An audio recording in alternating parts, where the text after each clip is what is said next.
Denied. Denied. The NCAA has denied Ziko Traore's exemption waiver request to play immediately for the Mississippi State Bulldogs. I tried to tell him. Everybody tried to tell him. The NCAA now has a two transfer rule, meaning you cannot transfer to one school and then transfer to another one and not sit out a year. It doesn't work like that anymore, Playboy. We tried to tell you. So we won't see Ziko until fall 2024, and that's if he doesn't transfer again. So if you don't know, Ziko had a fantastic career at Arkansas State. He was primarily a pass catching tight end.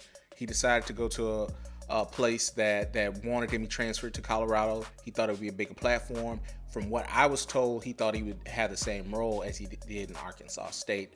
He went there for a spring, this past spring, played, and from my understanding, things weren't what he was told. And that happens at times, bro. Like, you get somewhere, they tell you one thing, and it doesn't work out that way.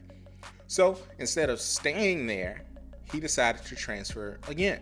Through a lengthy process, he went through a lot of different schools and landed up in the SEC for Coach Arnett and Mississippi State, where he has been adamant. He's full-time moving wide receiver, which is less blocking and less of a hybrid role that he'd been playing with Colorado and Arkansas State. Now, many people have verified to me he can't block worth shit. Okay, that's what they were telling me. And he was told that if you want to play, you're going to have to get a whole lot better on this, or you're going to be on the bench. And if you're on the bench, you may not make it to the next level. And he is very interested in being in the NFL. And there's nothing wrong with that. There's everything right with that. The problem is, Seydou Sanders is a potential first-round, high-round pick. We cannot have success if he's on his back. Okay? So they're not going to trust you if you're a liability and have him on his back. Runners too. Like, if you can't run the ball, if the Colorado cannot run the ball, they're not going to be as successful this year. They want to win right now, and they communicated that to you. And what did you do? Instead of bulking up another 20, 30 pounds and really putting emphasis on your blocking and maintaining those great skills you already have to be able to run around and get open, he said, bump that, I'm out of here. I'm going to be a wide receiver in the SEC. All right. Problem, you hadn't graduated yet. And that was the first thing I said. Playing college football, when I was in college, the NCAA was really serious. If you transferred once, you had to sit out a year.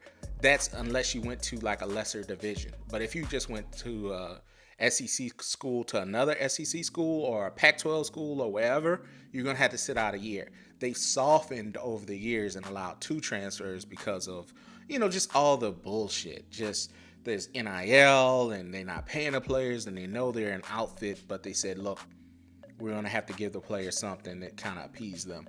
And that came the two transfer rule. So if you transfer from Arkansas State to Colorado, you can immediately play. But if you transfer again without graduating, your ass got to sit. And the NCAA has denied a whole bunch of people's waivers, not just Ziko's. Even though they had good reasons, I read about a kid that went from Miami to UNC to play for Mac Brown because his grandmother was ailing and she couldn't travel. So she would only go to home games. Understandable. I get it. But he had transferred to school before Miami. So NCAA, like, look, you asked out. They don't have much power anymore, especially with the leagues, the conferences grabbing power. But they do control the players' eligibility. And a lot of people got to sit out, including you, Ziko. You didn't have a good reason whatsoever. Your family, you're not from this hemisphere. Your family's across the pond. So you didn't move to be closer to them. You moved because you didn't like what you were told. You felt like, the situation wasn't ideal. You could have stayed at Arkansas State where you were really, really good in that role. But you decided to go to Colorado. That's cool. And you decided not to stick it out. That's fine. But now you got to sit out for a whole nother year. Like, you're going to play in the spring, I'm sure. But in order to actually put game tape going against different competition, SEC competition, you're going to be sitting at home. You're going to be in Stark Vegas, baby. So, pull out your cowbell and shake that shit. Shake it. Because that's all you're going to be doing in the stands or in the locker room, whatever. Everybody going to be like, damn, we wish we had him this year. And, we try to tell you. And I get it. You're not from this hemisphere. So me playing high school, college football, I had peers that transferred to different places, and at that time they had to sit out a year. So I knew the NCAA was serious about it. But you apparently didn't. You were like, nah, I'm gonna just go up there with whatever waiver, whatever reason, and think I'm gonna be able to play. Nah, bruh. Nah, homie. Nah. See you next year.